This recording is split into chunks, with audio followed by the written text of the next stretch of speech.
Hello and welcome to the Creator's Garden. I am called Harpy, and today we will be continuing working on the Snapdragon Club series, and the current tale that we are telling of that series is the actress's tale. So, if you've been on the channel long enough, you know that I've been working on this particular tale for quite a while now.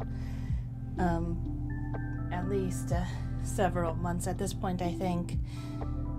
But we are at the tail end of it, and we'll probably still continue being on the tail end of it for quite a while to come.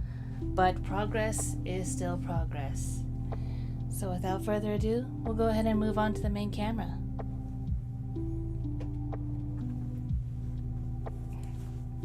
As soon as I set it up, of course. Goodness.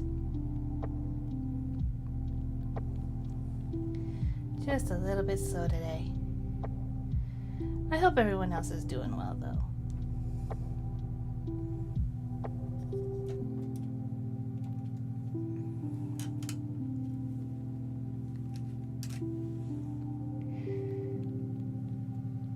Just trying to make sure that everything is in frame.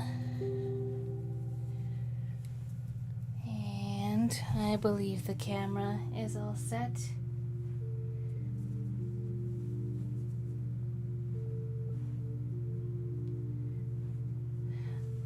So I wonder if any of you have any pets. If you have to, there's any little stories you can tell. I know sometimes the Borbs can get into all sorts of trouble. I mean, look at these guys back here. They're little troublemakers. Alright, here we go.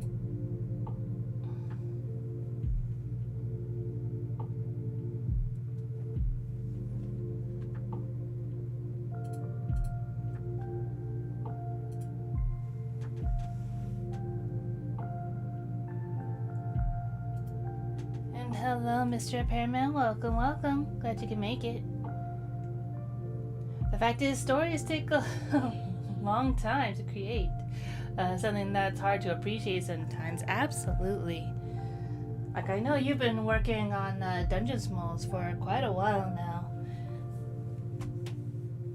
Still a wonderful story, by the way. I'm having a whole lot of fun whenever I get the time to catch up on it.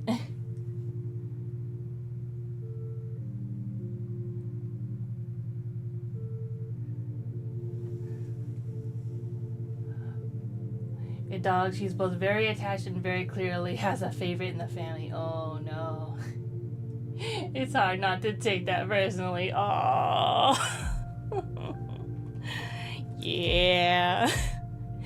That's like, ow. What do you mean I'm not the favorite?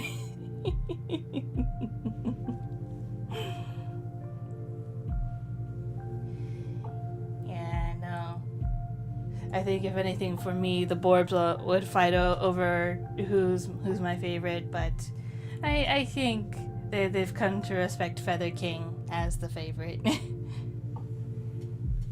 Let's see. And there he is. Right on cue. Yeah. Uh-oh. Is this too much? I think that's too much.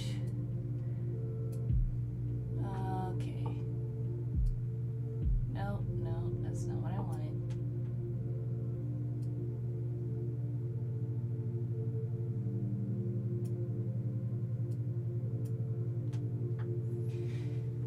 I'm still trying to work with the sensitivity of the PNG tour model sometimes. But I think this is a good spot.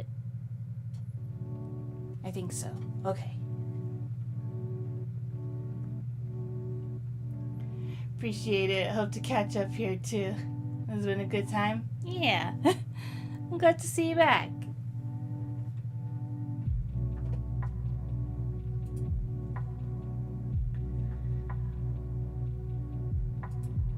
Also restarted a fanfic. Whoop. We started a fanfic to hopefully make it less meandering and more meaningful. And now I worry I am having the creative equivalent of a manic episode. Yeah, Harpy avatar is placed well. Well, it's not so much the avatar that's being placed well, it's the sensitivity of the mic, because some people might already know this, but the way PNG tubers work is that it only does its little animations only if it reaches a certain volume threshold. So yeah, I was more or less trying to fix that threshold, because sometimes I would stop talking and it would still be in the talk mode. With my wings open and everything. It's like sometimes, yes, it'll pick up on little noises, and that's why you see the little spasm jumping. But I do want to make sure that it'll actually go back to its original state afterward.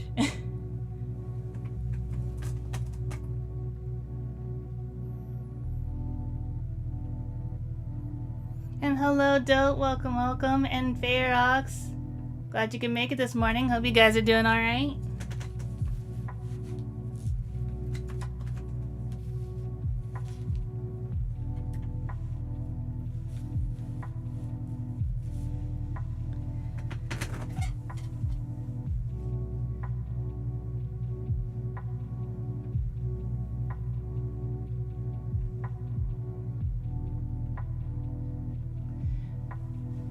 But yeah, I've been doing alright. I've just been a little bit slow this morning, I suppose. Kept going back and forth between, oh, should I use this music this stream? Should I be doing this? Should I be doing that?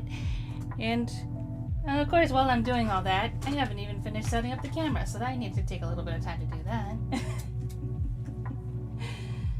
But we have our page right up here, so we can get started.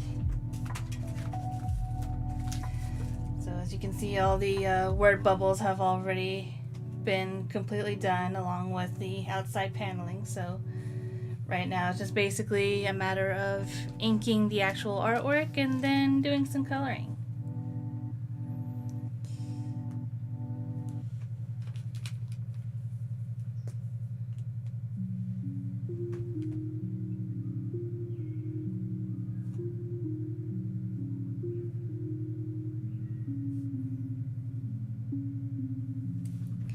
Also, I hope the volume is good for you guys.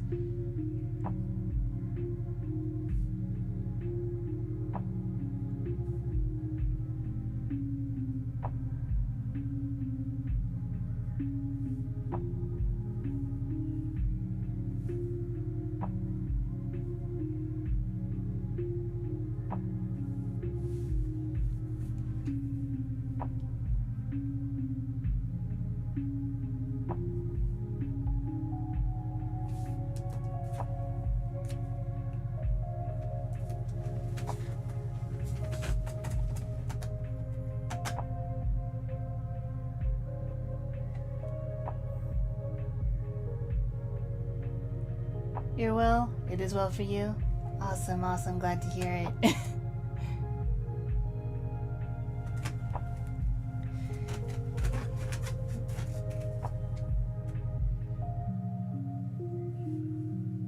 Oops, wrong color.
I really do like the scenes that were like portrayed in these pages so far. I'm mostly talking about like the most recent pages that I've worked on for the scene where Mackenzie is interacting with the Ruby Merchant. Just because it's kind of like just a moment where, you know, you get to see a little bit more of their character before more plot happens. And this is going to be the last time that I draw Ruby Merchant for this comic, which it's a little bit of a bittersweet moment for me, but I'm sure I'll get to draw him again later.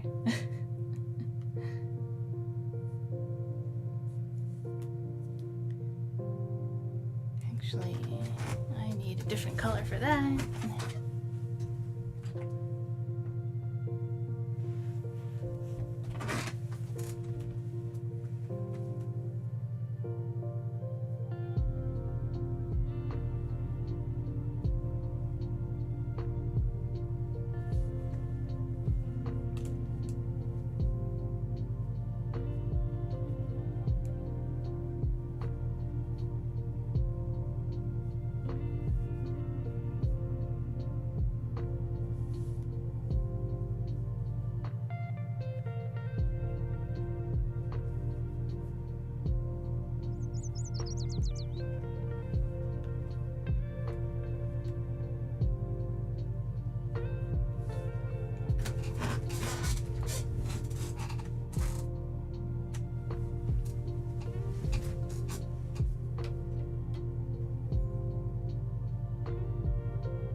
For a second because I misplaced my other pen.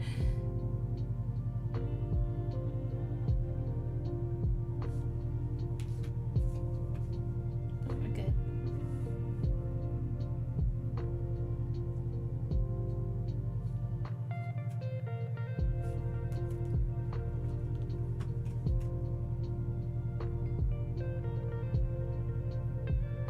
Also took me a hot second to remember what it is I sketched here. It's like, why is there this blob here? And I'm like, now I remember.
I know you guys are like usually working and like pretty hard on your own projects and other stuff like that. So I hope those are going well for you. And actually, I hope you guys have had breakfast today. I know it's kind of early morning right now. Personally, I barely managed to eat because I've been busy feeding the borbs. It's like by the time I was done feeding the borbs, I was like, oh no, I have to start stream. Ah!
Oh, for you it's early afternoon. Yeah, that's fair.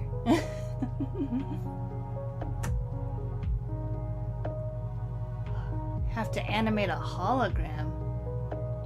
You got some advice to help, thankfully? Oh, thank goodness.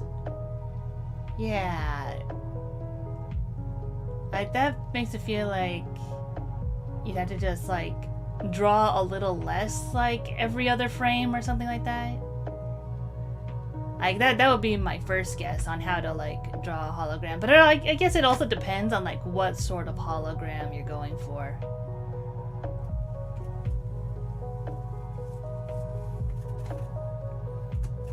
Because if, like, it's a less stable hologram, then, yeah, that was my first thought. Kind of like, the help me Obi-Wan Kenobi type of hologram.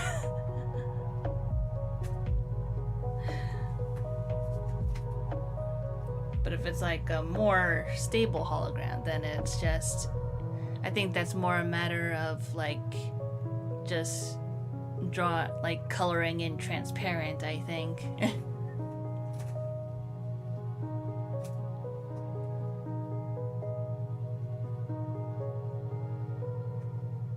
Again, those are just like my first guesses.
It's a more stable hologram, yeah. Maybe not disappear, but have varying brightness at least. I could see that working too.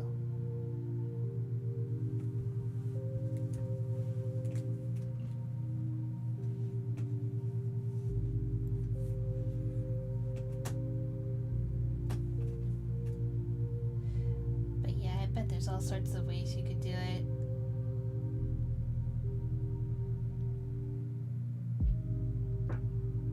And that's why even though I don't really animate myself, I still, like, fully respect the craft, you know?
You gotta respect it. Even good CGI has ludicrous camera cheats I wouldn't think of. Yeah, honestly, like, sometimes I will see, like, stuff pop up on YouTube about, like, behind the scenes of how, like, scenes from The Amazing Digital Circus was made, for instance. And, yeah. I'd seen stuff where it's like, oh yeah, the way they made that pose look really good is to like stretch the arm really far because in normal proportions it wouldn't do the same thing. So it's like, wow, I never thought you had to do that. It just looks so natural in the final product.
Smear frames are funny but important.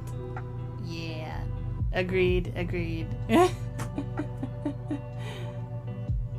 It's like, yes, as a singular picture, like, they can be funny or just outright look weird and nonsensical, but it makes a huge load of difference if you're going for like fairly like smooth or just really snappy looking animation.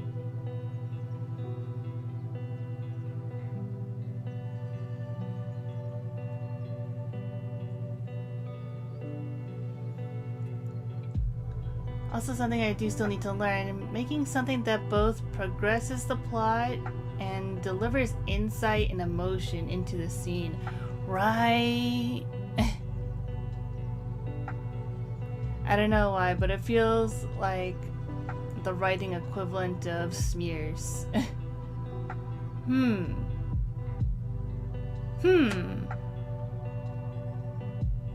That is an interesting way to put it. I'll need to think on that one for a bit.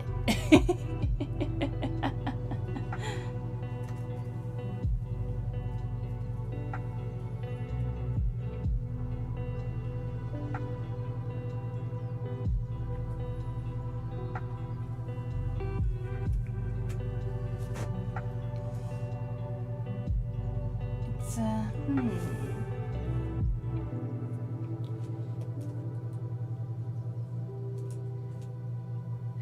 I mean, I suppose it can kind of work when you think about it as a means of like trying to get a lot done in a short amount of time, I suppose.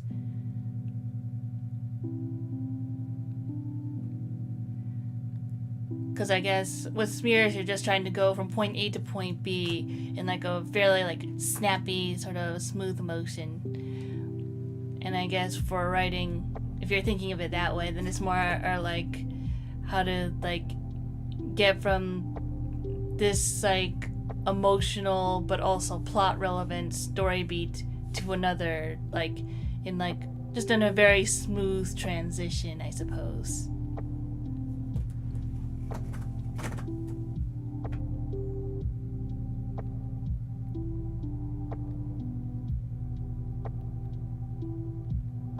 No clue on the connection. Yeah, probably.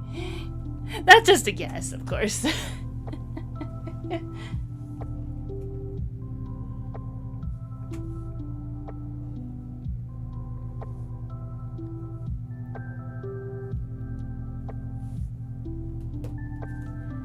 I'm just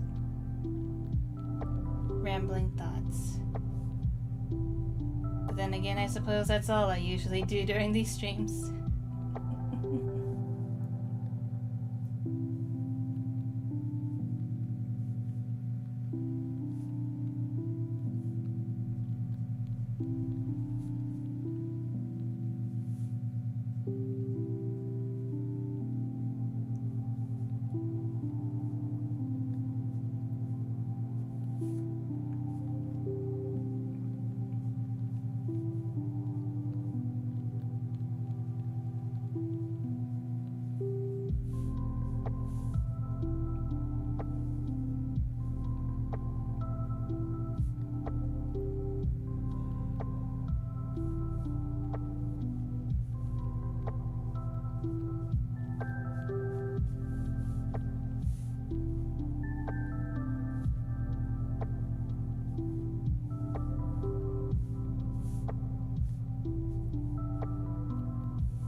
Alfie. Welcome, welcome. Glad you can make it.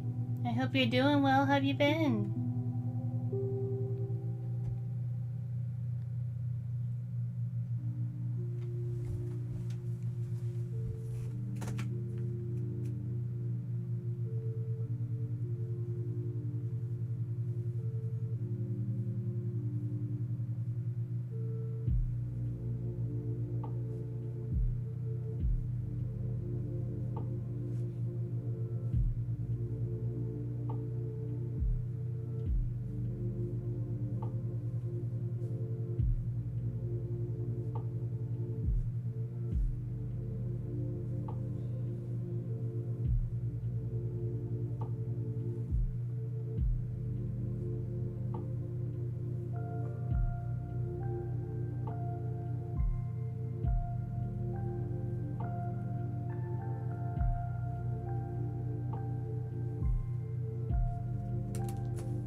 Gosh, I love Ruby Merchant.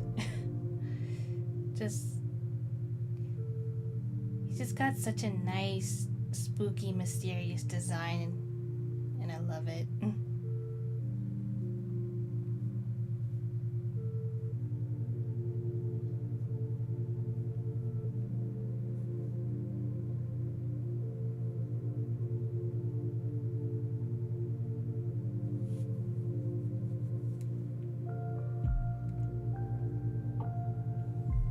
Just this panel alone, it's like that, like sort of looking over a hunched shoulder type of thing. It's like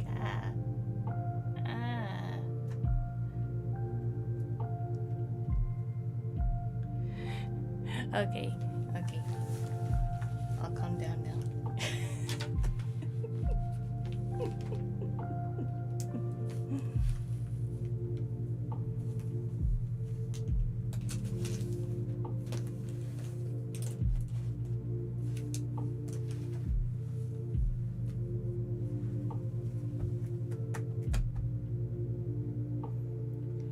Been okay.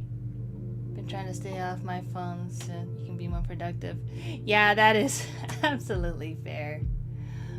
I mean, I've mentioned this in past streams before, but the main reason I've switched to being a more traditional artist is because I am trying to like reduce my screen time overall. Because I love drawing still, and I still love doing art. But at least if I'm like looking down at a piece of paper and drawing, I'm basically forcing myself to like look away from a screen for a while.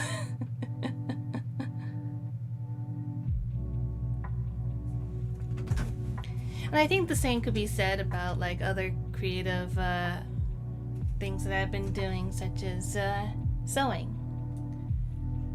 Like that was a completely new one for me recently.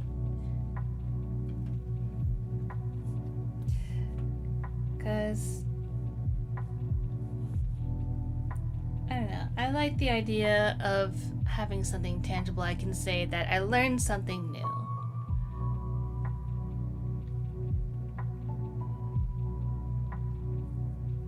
It's like if I feel like a little bit stagnant for a little bit and be like, you know what? This feels a little samey. It's feeling like I'm not going anywhere. What? How about I pick up a new skill or try to learn a little bit more about something?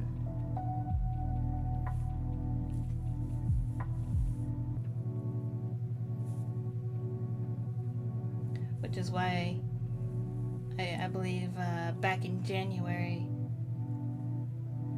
I was like, yeah, I learned how to use a sewing machine. I'm so proud of myself.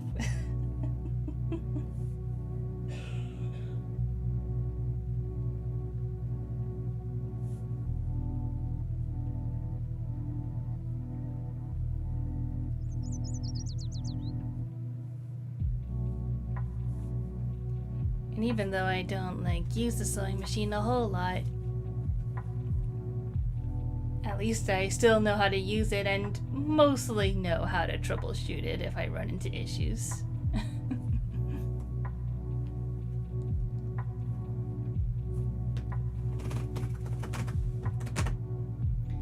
And hello, Alpha. Welcome, welcome. Glad you can make it. How's getting ready for convention going?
Just came back from the convention hall, set up almost everything. Gonna do a few more final tidbits tonight until then. And then we're ready for kickoff tomorrow. Ooh, awesome! I wish you luck. I hope things go well.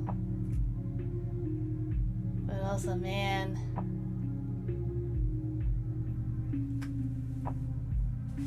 all that setup and everything.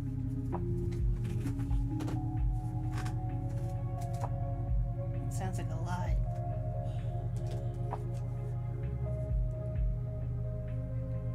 I mean, I'm sure for some people it's not a whole lot, but I mean, if you break it down into a whole bunch of steps. Oh. Thank you for the hi, Jade Alpha.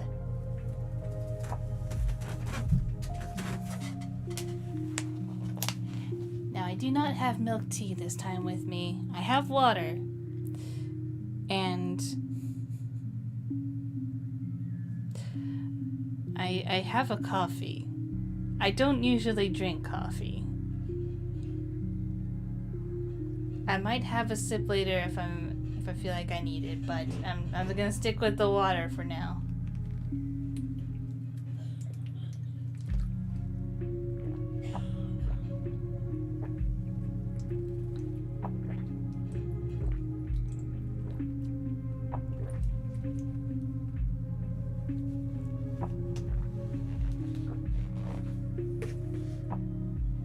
Oh, and thank you for the stretch.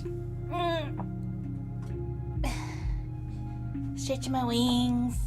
Stretching my tail. I haven't stretched my tail in a while. Ow.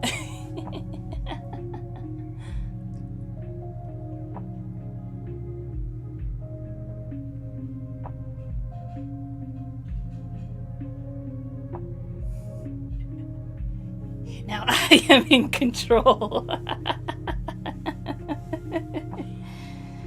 Yeah.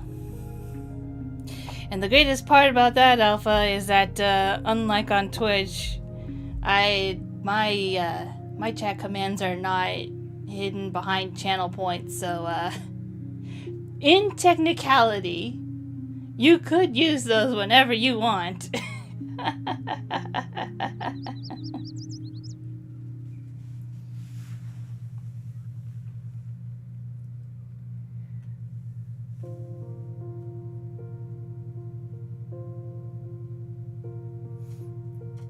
I will say, while I spent a solid 9+ hours there to set up, tear down, and set up everything again, our booth space is amazing. Wonderful location, lots of traffic, it gonna be passing by us. Ooh, that sounds awesome. That sounds really incredible. But yeah, a prime location for a booth is always, very helpful in those sorts of situations. And ooh. Do the commands have cooldowns? Yeah, they do. I can't remember what they are off the top of my head, but I don't think the cooldowns are that long. And it's usually because, you know, people haven't used them a whole lot. So it's just like, eh. Like, literally the only time when anyone was spamming any command, it was only one person who was spamming the fish command. And I thought it was going fine. Like, it's not like they were like full on spamming, like using a bot or anything.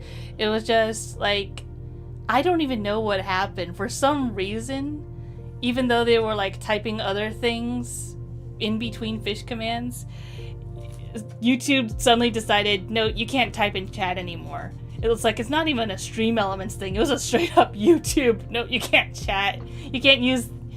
or it's like they could still chat. They just couldn't type that specific command anymore.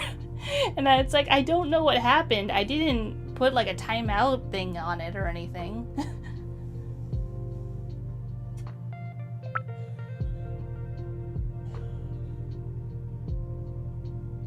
Oh, for science.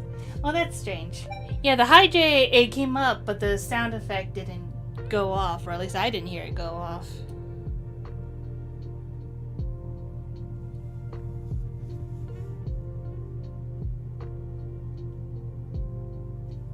Also, be glad you did not choose loud notifications. I have streamer friends who do, and we love messing with them by startling them at inopportune times.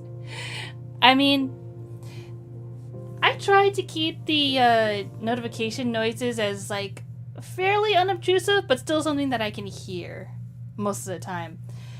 It still seems to be a work in progress, but yeah.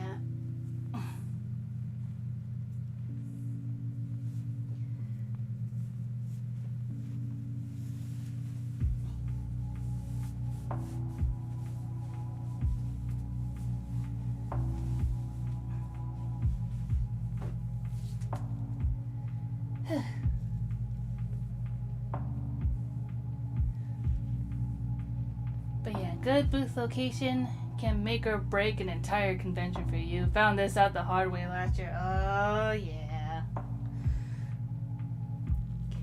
I mean, I'm trying to think about like how I usually like approached like artist alleys whenever I decide to go to conventions, and usually what happens is like I try to have a budget. Just be like, you can't spend over this amount. And because it's like, I am one of those people who is just like, I can go like super Corvid mode if I like just go into the artist alley and be like, oh, that's cool. Oh, that looks pretty. Ooh, ooh, ooh. Just go back and forth. Be like, it's all so cool and so pretty and oh. But then it's like, if I think about it for like 5 seconds or even 10 seconds and be like, but where am I going to put it? Where am I going to have this? So it's like, do I really... Will I regret not having this?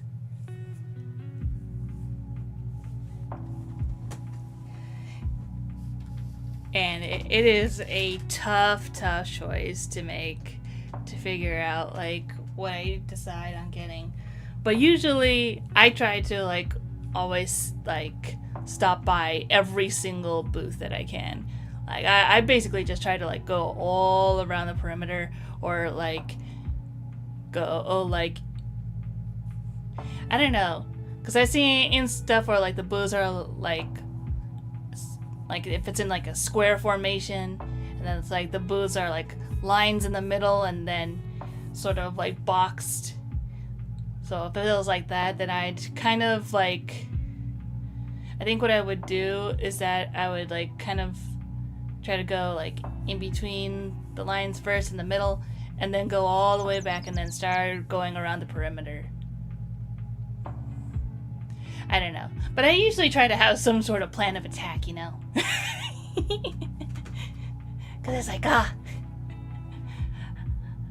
like Konata from Lucky Star.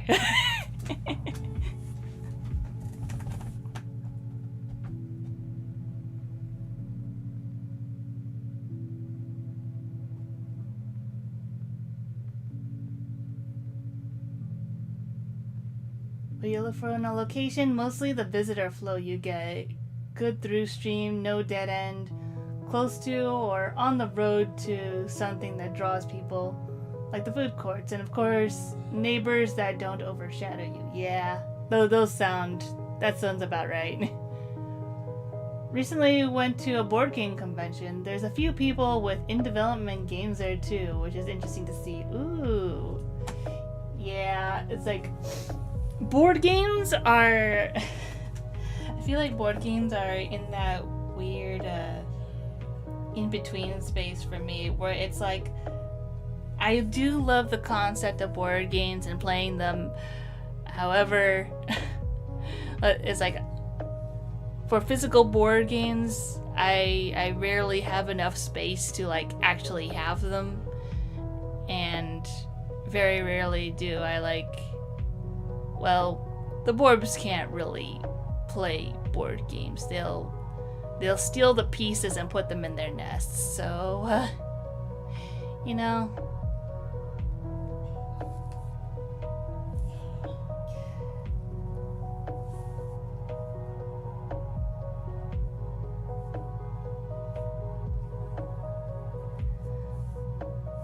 But digital board games...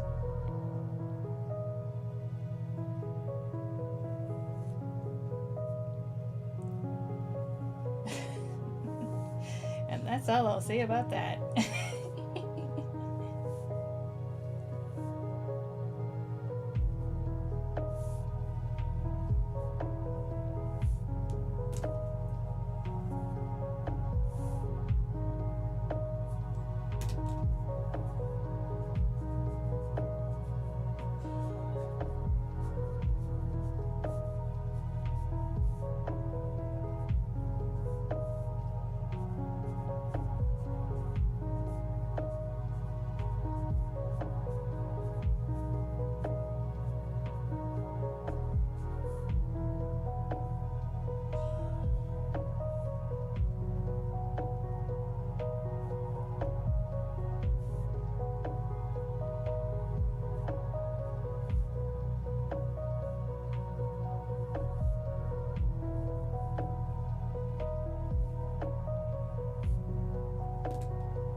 You wander until your willpower is eaten away at conventions. Yeah.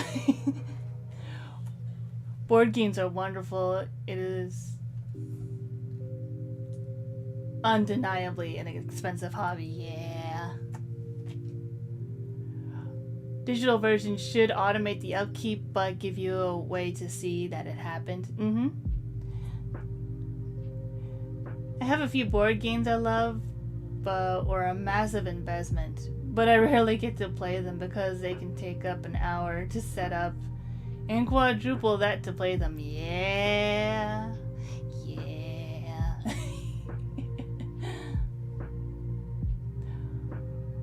Digital versions of Terraforming Mars and Spirit Island do this really well. Can recommend.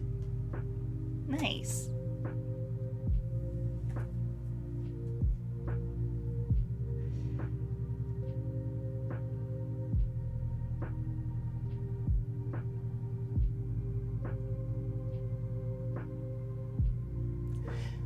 Another thing that is like an investment, but I rarely get to use them, like tabletop RPG books, like of any sort.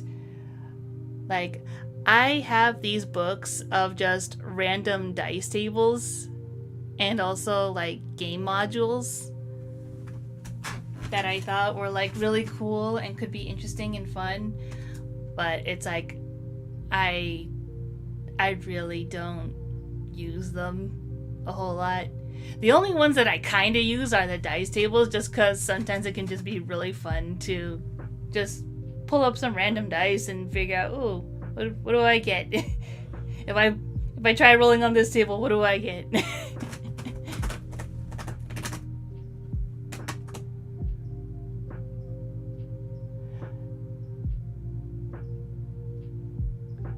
Invested heavily in Root, love the game, but it's not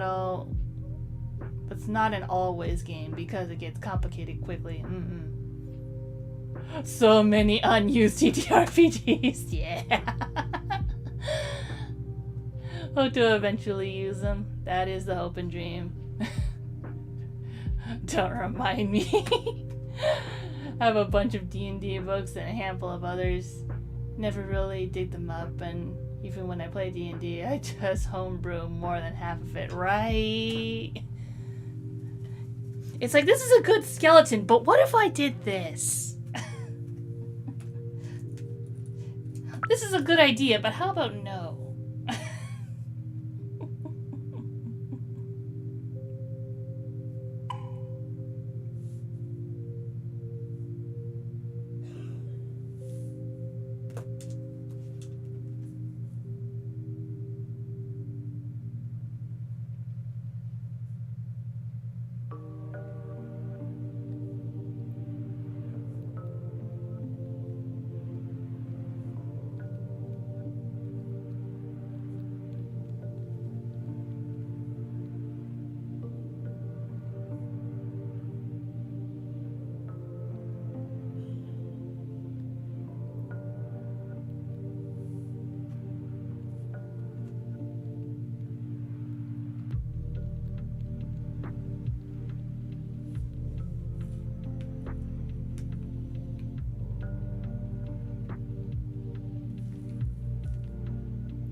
Almost done with the inking.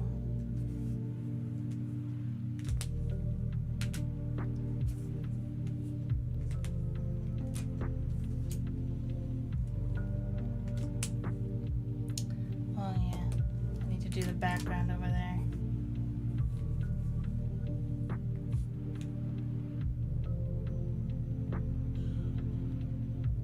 And probably background here.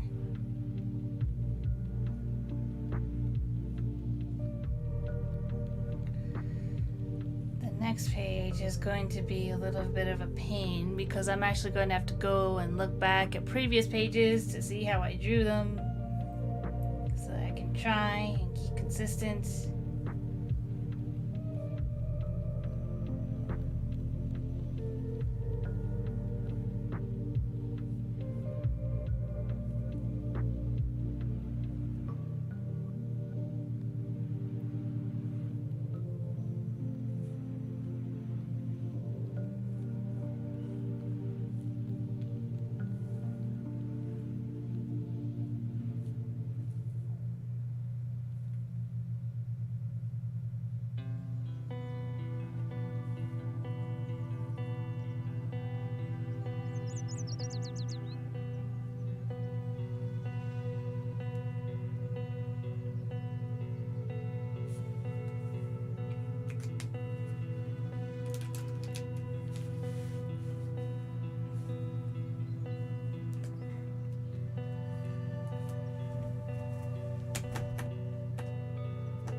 Dragonbane. It looks promising. Monsters are simple and very lethal. You can play as a duckman if you want.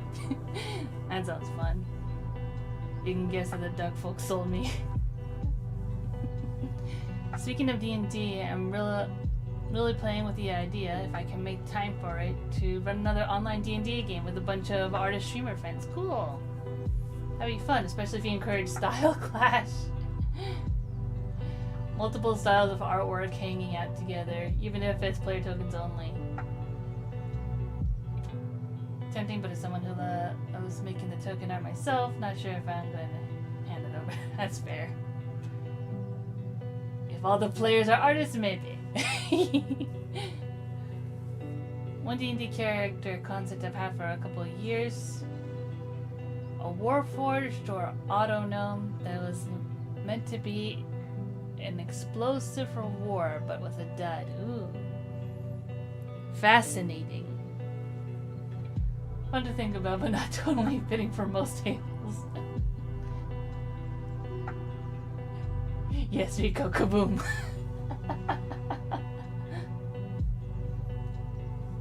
Should probably go semi-lurking now so I can get around to finishing the work I need to do for tomorrow. Yeah. But I'm glad you managed to stop by, Alpha. And by the way, Alpha just started dual streaming on YouTube, so you can follow his channel as well. So now he is not strictly a Twitch streamer. He is also on YouTube now.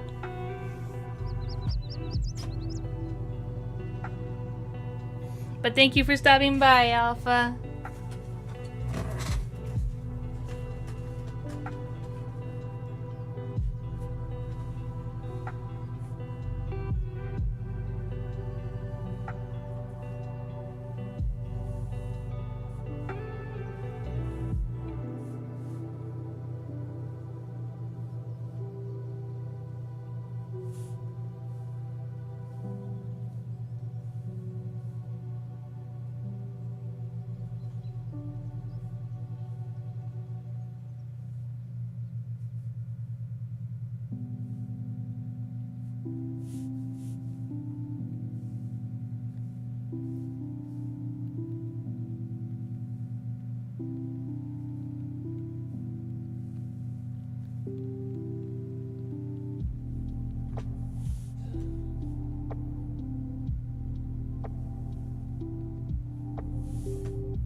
inking is just about done, which means it's time to go ahead and erase the sketch work so I can start coloring.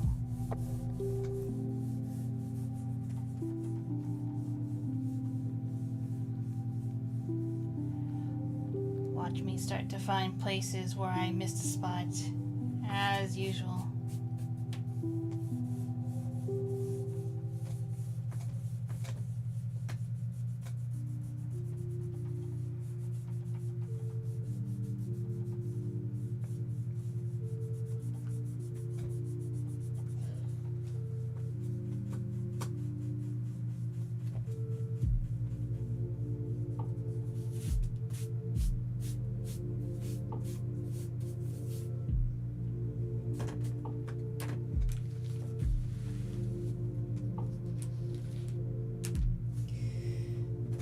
Okay, so far so good.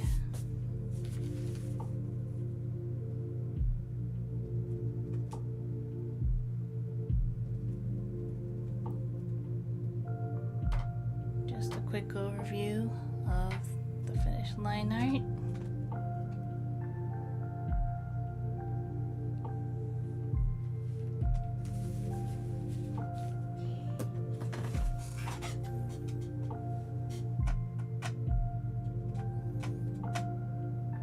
You'll still be here for now. Just gonna listen in a bit more as the keyboard will be covered in binders and stickers. Yeah.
Switching out the nib on this one. I've actually been thinking about it for a while because the brush nib on this is just kind of bleh.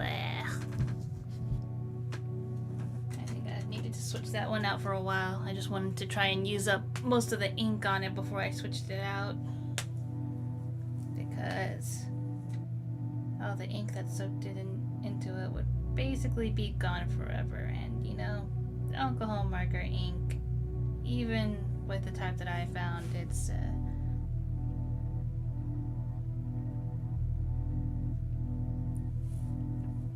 not exactly cheap.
Slowly but surely we're getting there.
Sure that the colors are in the right places.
just need to decide on a couple of colors.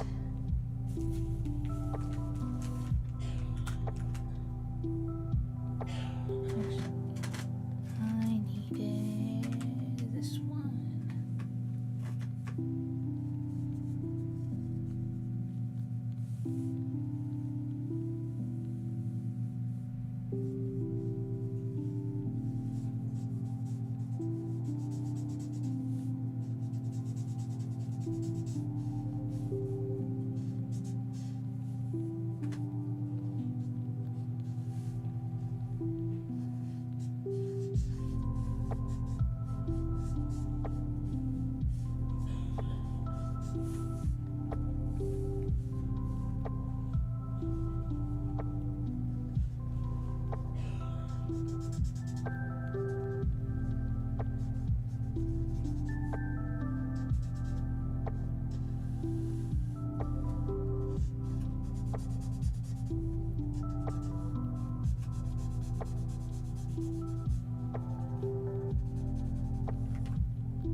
Oh, did my PNG tuber froze? Yeah, it did.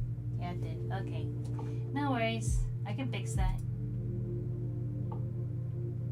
Ah, I'm stuck blinking. I can't open my eyes.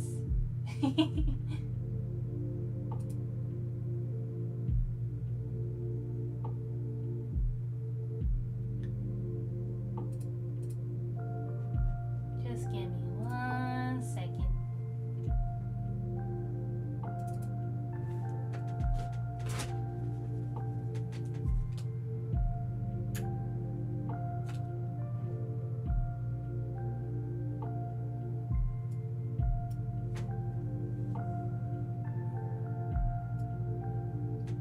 Why are you like this?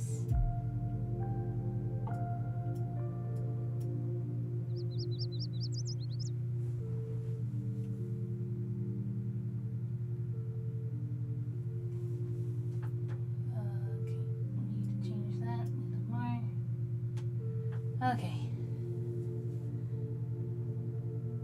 I think that's a little bit more balanced. Maybe. Maybe. Goodness. Okay. Maybe.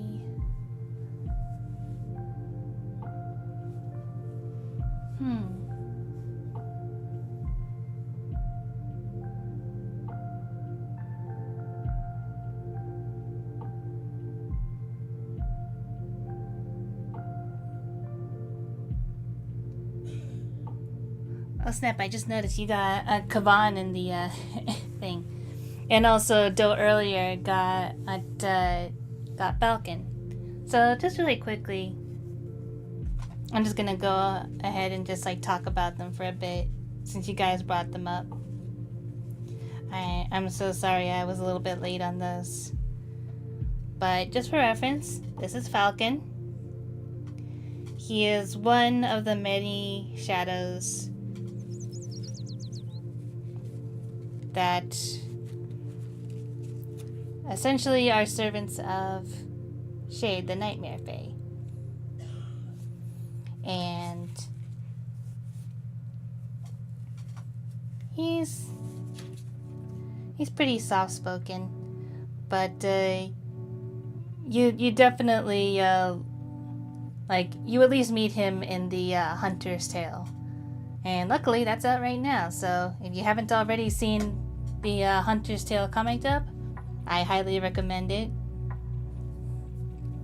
It is one of the most ambitious projects I've done. And all credit and thanks to the voice actors who helped make it come to life. Now, Kavan I don't have a sticker of because he hasn't really appeared in the comics just yet. But he is a notable demon character.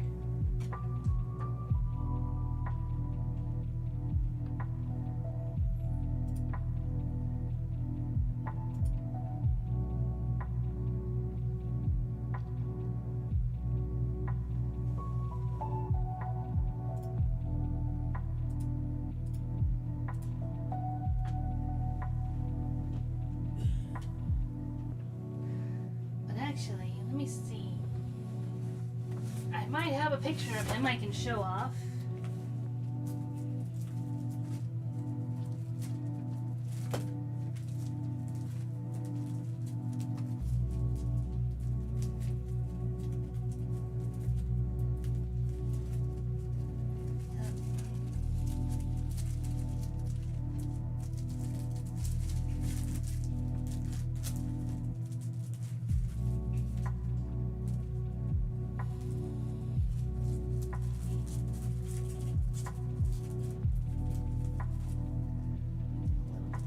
But I found one.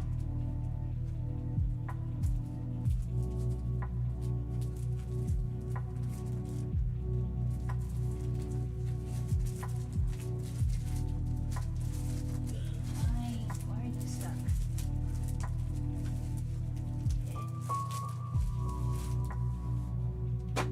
Ah, that is why you are stuck. That is very strange. Okay. Anyways, this is Kavan. I think this is the latest picture I've done of him, actually. And, yeah, I think I'm basically sticking to this design. He's pretty neat, right?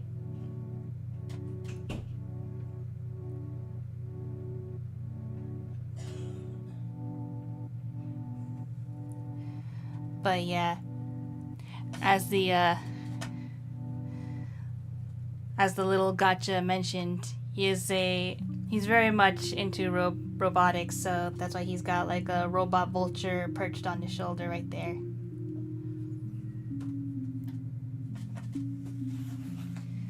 Hopefully, maybe in one of the future Tales of Sanctus, I will get more into the demons, which I really hope to do at some point.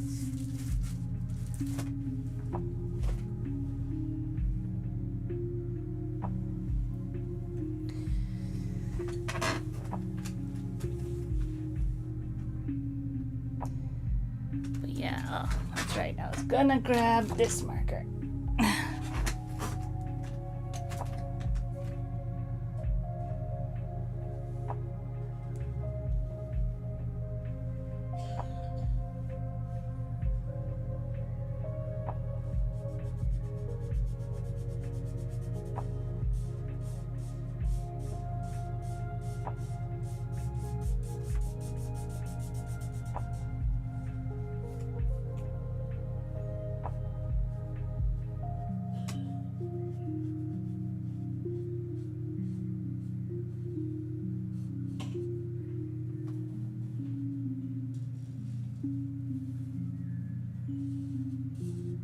This marker is really funny because this is the marker I usually use to hold all my failed alchemy attempts. I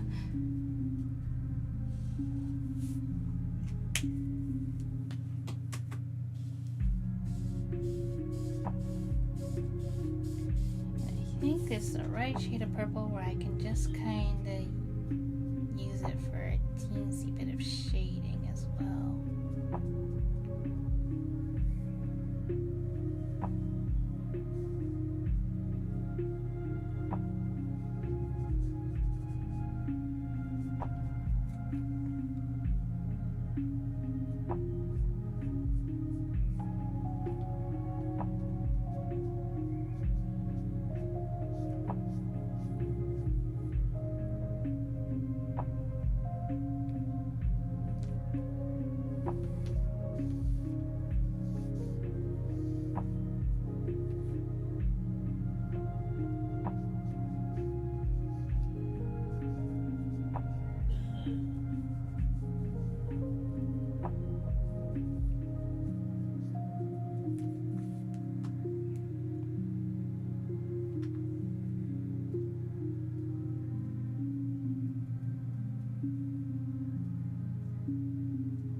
Just about done, which means it's soon going to be time for me to go on break.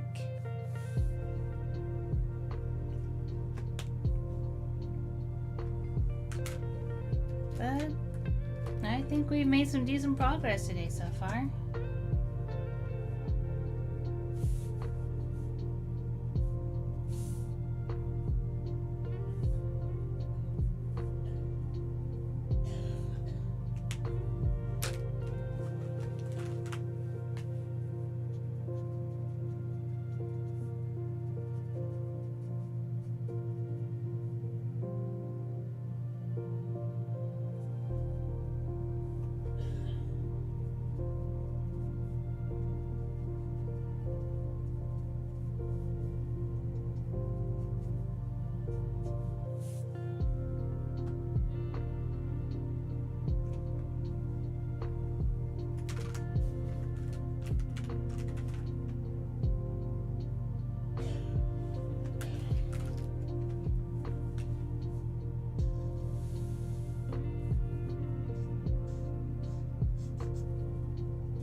Snacks. Yes, well, while I'm on break, you get your drinks, your snacks, get some stretches in, and basically take care of yourself however you need to. But I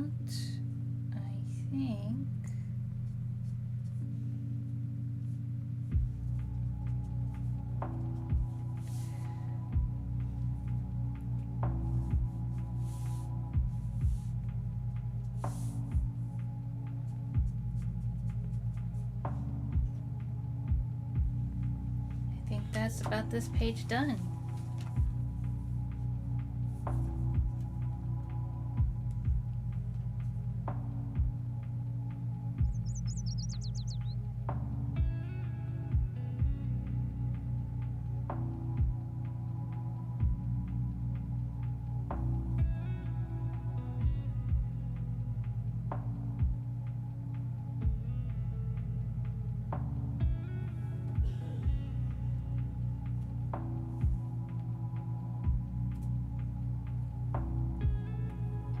think I really do like Ruby Merchant's panels the best on this one. It's just... I love this guy.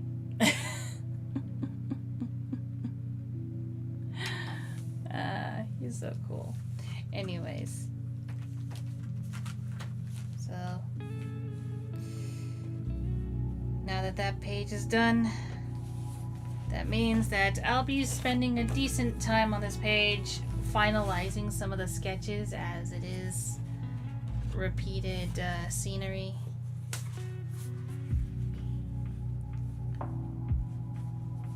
And then once I finalize the sketches, I will get into the inking and coloring as per usual. So with that, I will be going on break. The fishing minigame will remain open, and the boards will also keep you company. So once again, take care of yourselves, and I'll be back after the break.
And I'm back.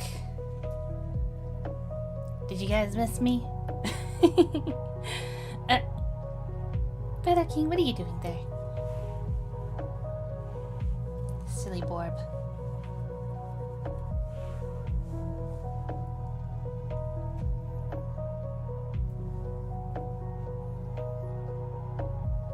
Oh my goodness.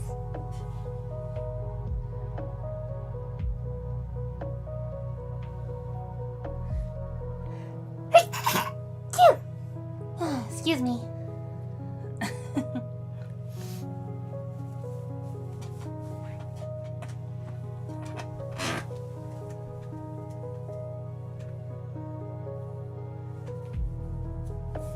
Yeah, it is that time of the year. The flowers are in bloom. Let me know in the comments what your favorite flowers are. I think at this point, it should be obvious that I really like snapdragons. They're just really cool. Although, for those who've seen when I was practicing drawing flowers, I have learned that there are just so many wonderful, unique flowers out there. The stargazer lilies,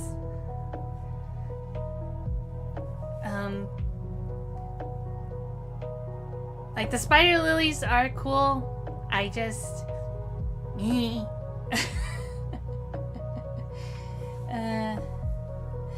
but they are cool. And what was another one?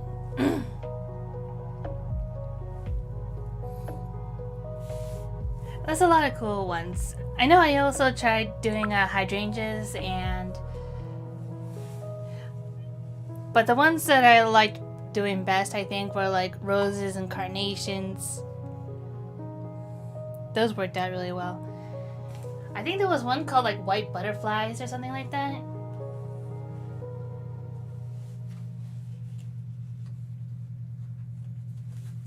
Anyways,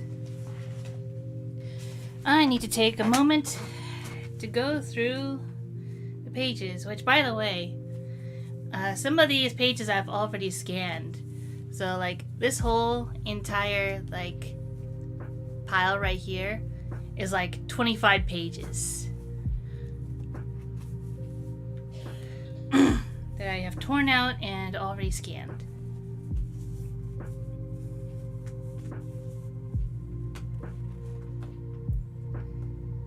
So they will be made available shortly.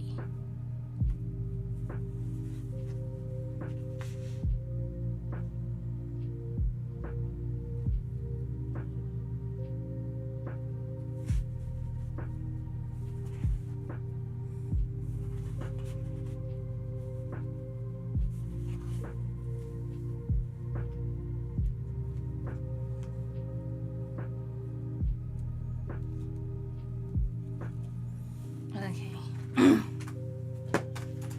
I have 3 pages that I need to reference.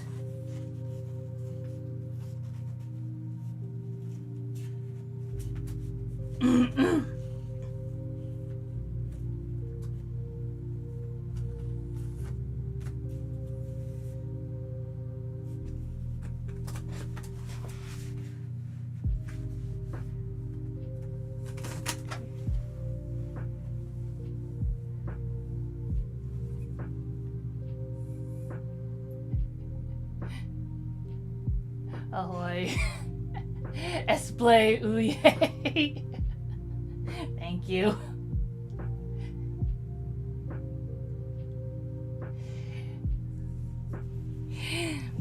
Thank you for the pig Latin bless. Oh my goodness.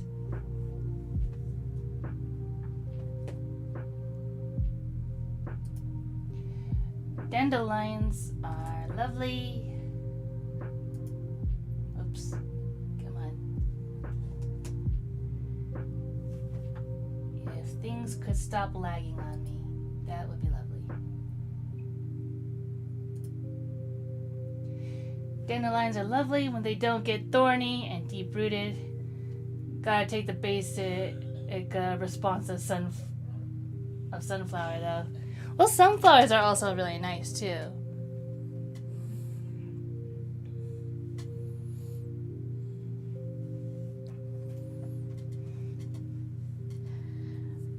Like the details themselves are really fun and such. But I don't know.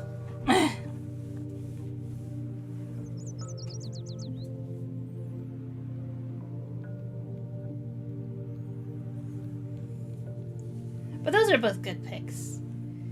Let's see.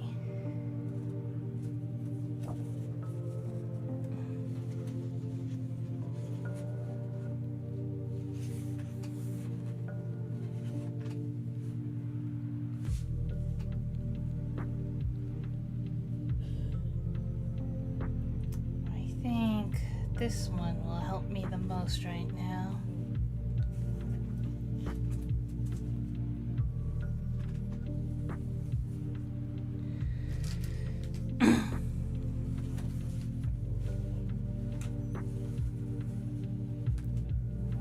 I've been really putting this off just because referencing past drawings to create new drawings is not my most favorite part of the process. It is necessary, though, if I want to be a good artist about it.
main reason I want to keep these fairly consistent is because there are a couple of notable buildings that will actually be important, so it is important to note where they actually are in this scene.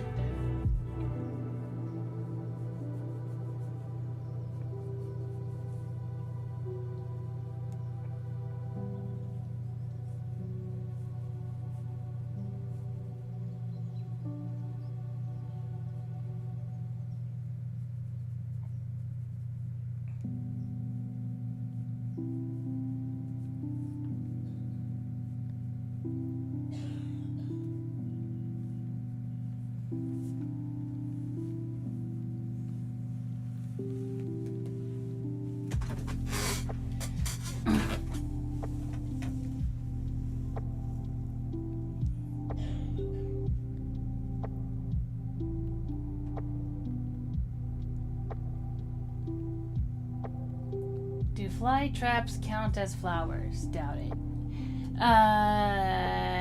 Yeah, I don't think so. I don't think the fly trap heads would count as the flower part. I don't think so. If anyone knows for sure, correct me if I'm wrong. I think I accidentally messed up the standard for Brutal's eyes for several pages now. At least he's consistently wrong. Well, if it makes you feel any better, I haven't noticed, so...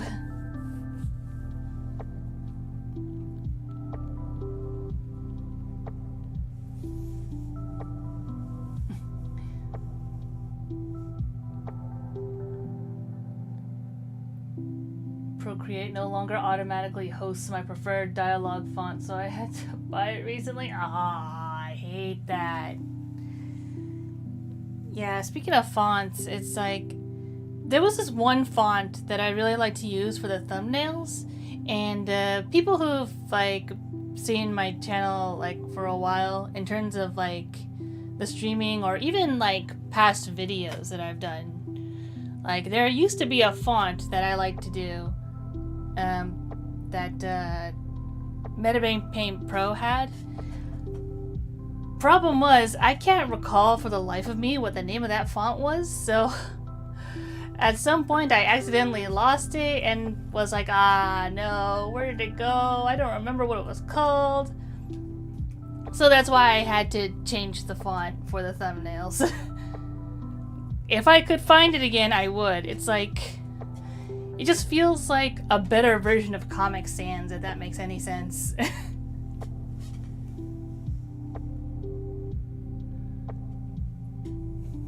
Yeah, definitely.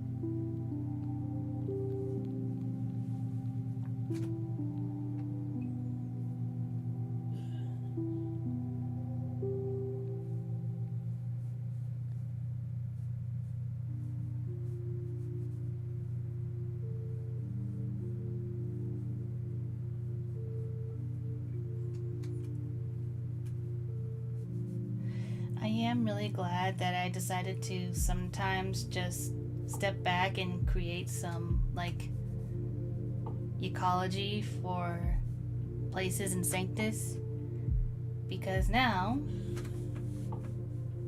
I get to add things like these trees right here, which I think I call them crawling willows. Basically, just imagine a purple, like, droopy looking willow tree that also has the mechanics of a weeping angel.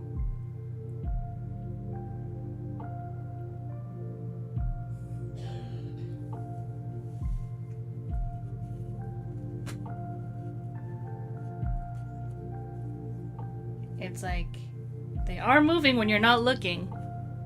Where are they moving to? Are they coming after you? Hard to say.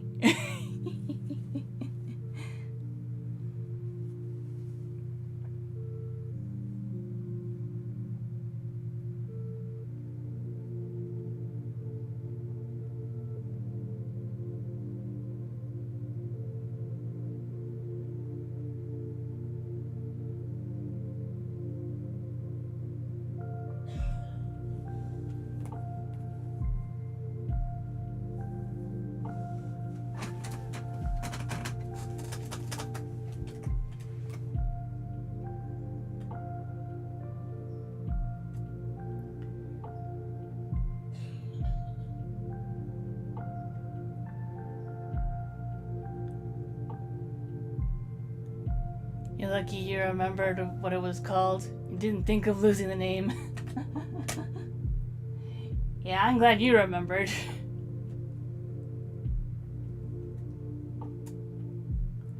Maybe I can keep the scenery more consistent by leaning on Minecraft or The Sims like a lot of people do. Well, that's definitely one way to do it.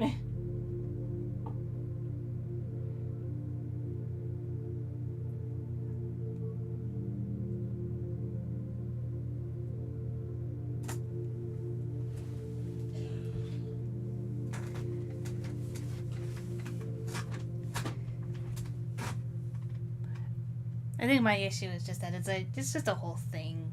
It's like, I actually have to go get the reference and then put it somewhere where I'll actually see it and actually have to stare at it and be like, okay, this is here, this goes there. And it's like, I don't like treating my art like I would like an instruction manual for like a Lego set, you know?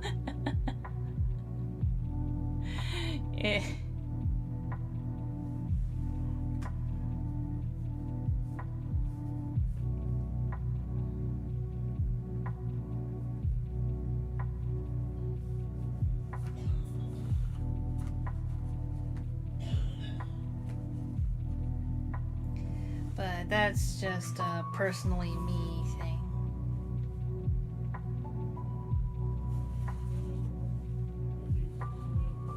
Okay, yeah, that's gonna have to be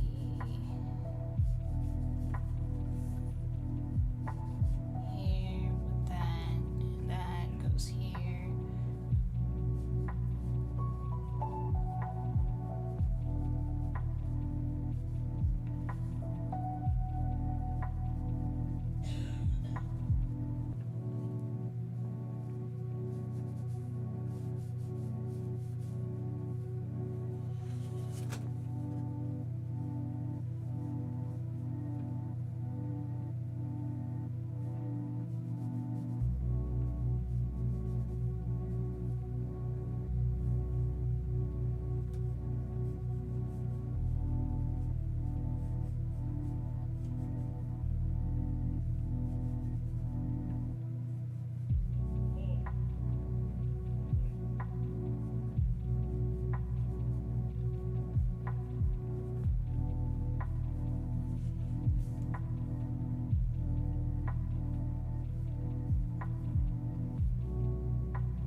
Okay. I think I got the general idea.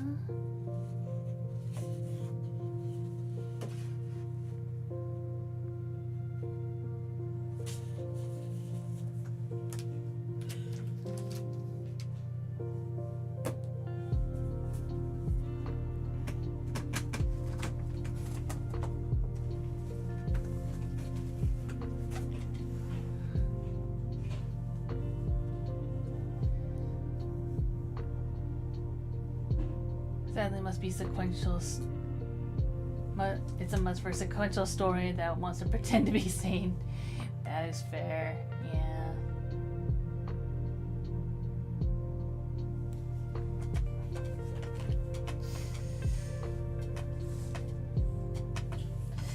I'm trying, man.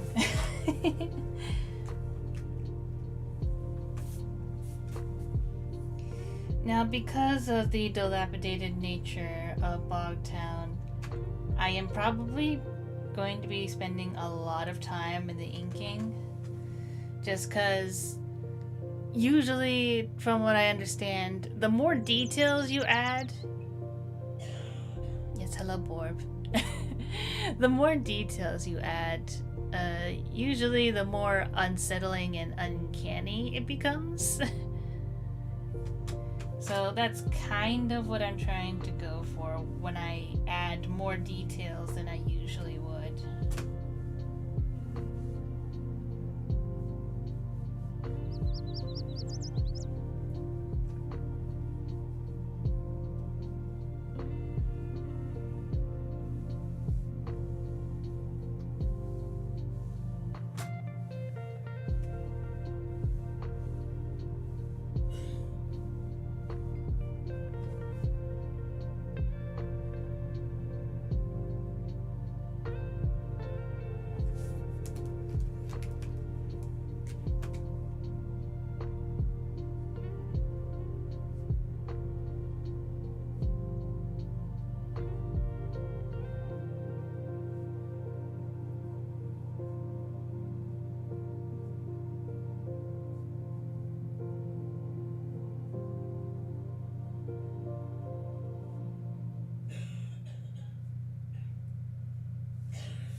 Yeah, considering how long I've been going for, I think once I'm done inking, I will call stream.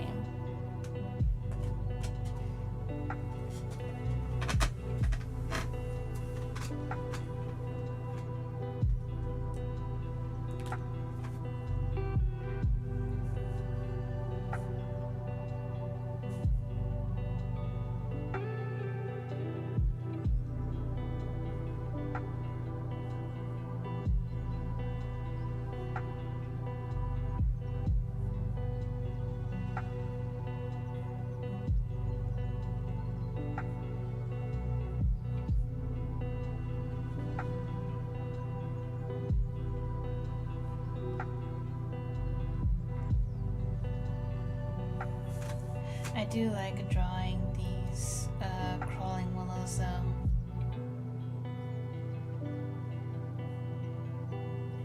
Kind of makes them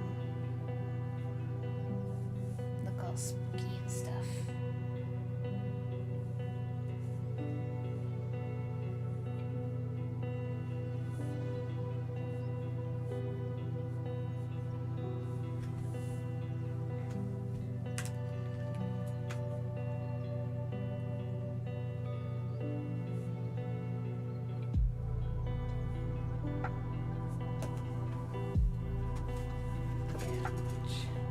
Definitely need to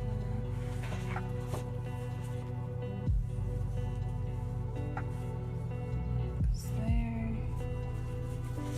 and there.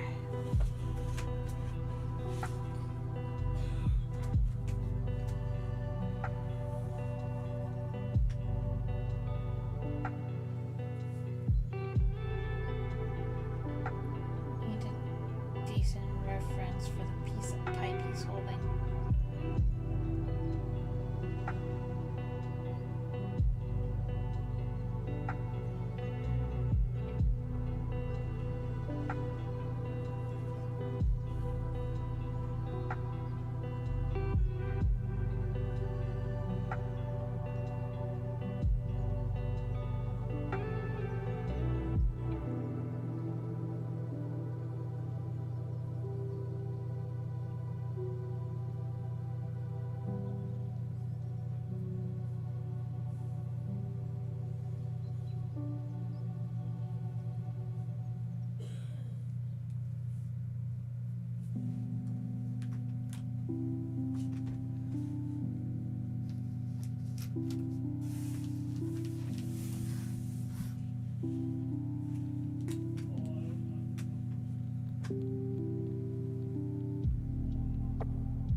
One of these days I will learn to draw muscular guys. One of these days.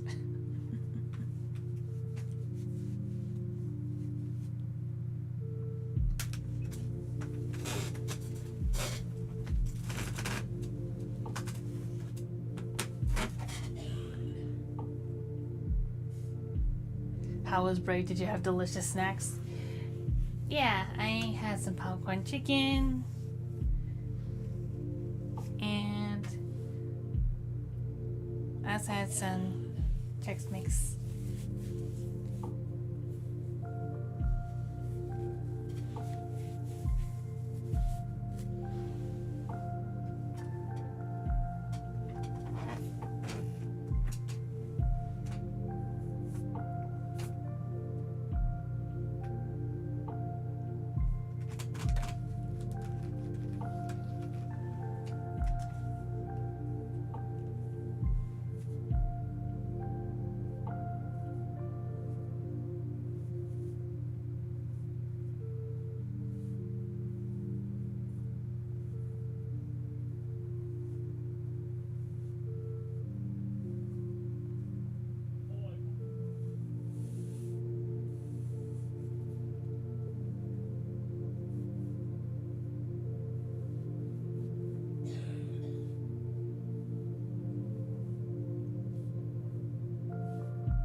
It's just, I mean, it was something quick.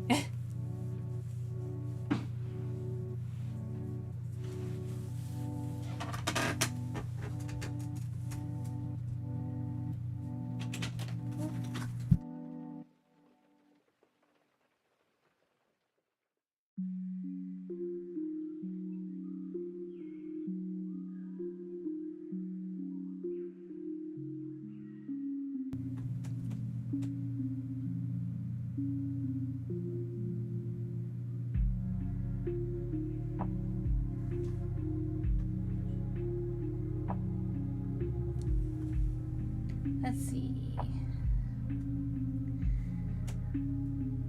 Where was I? Oh yeah, I was working on the map.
The inking is almost done. It's just a lot of detail that needs to go into the background of these next couple of panels, specifically these three.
joining me today.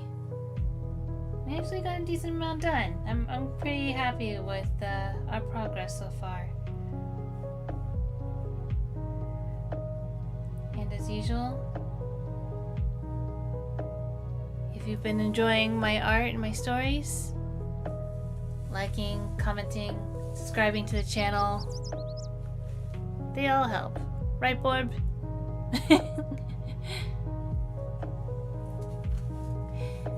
And of course, if you've already done those things, then thank you very much. I appreciate you so much.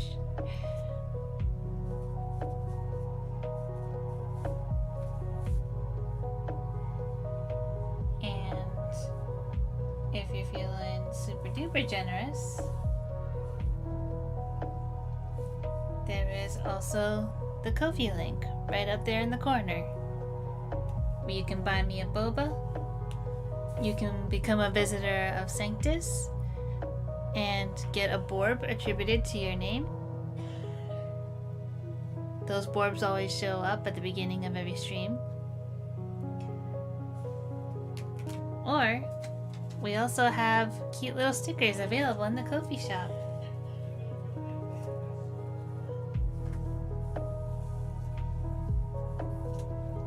You can get stickers of my Harpy form or my Princess Borb form, or even of the characters that show up in the Snapdragon Club, including Mackenzie and Ruby Merchant.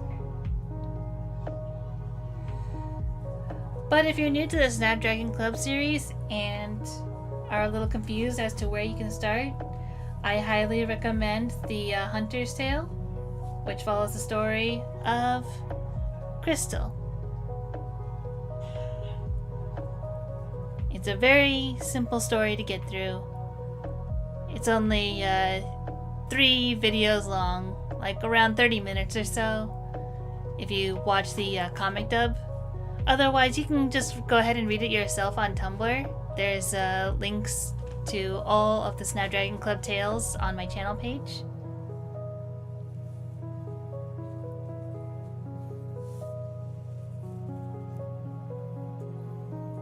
And with that being said, I think I will call it for today's stream.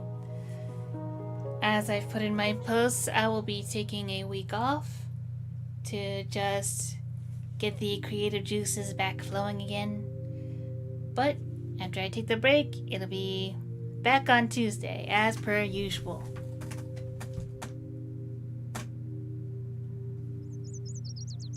Progress is always the goal, and you did it. Thank you.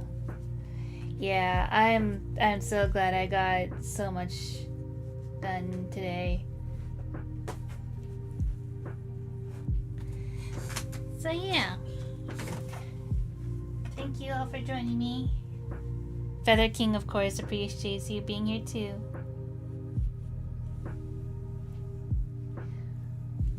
And I will see you guys on the Tuesday after next. So, see you then. Take care and have a good weekend. Bye.